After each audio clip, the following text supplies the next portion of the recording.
ঘুমিয়ে নিন আর সকাল হলে যাবো বলবে কি যে গাইলাম কি মামা বলবে না।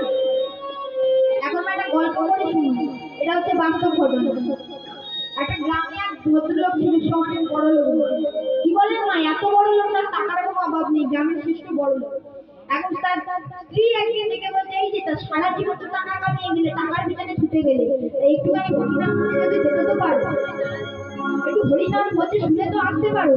হরিনাম শুনে কি হবে, বলছে আরে যাও না, বেশ শুনতে হবে না, 5 মিনিট বলছে 15 মিনিট আসবে, বলছি 15 মিনিট কত শোনা যাবে না, 10 মিনিট আমি বড়দের থাকতে পারি। বলছে তুমি তাই যাও, তাই যাও, ওই 10 মিনিট শুনে এসো। এখন এই ভদ্রলোক যাচ্ছে হরিনাম শুনতে, আর যেই আসলে প্রবেশ করে, যেন আসলে যত দর্শক ছিল সবাই তো চেনে না।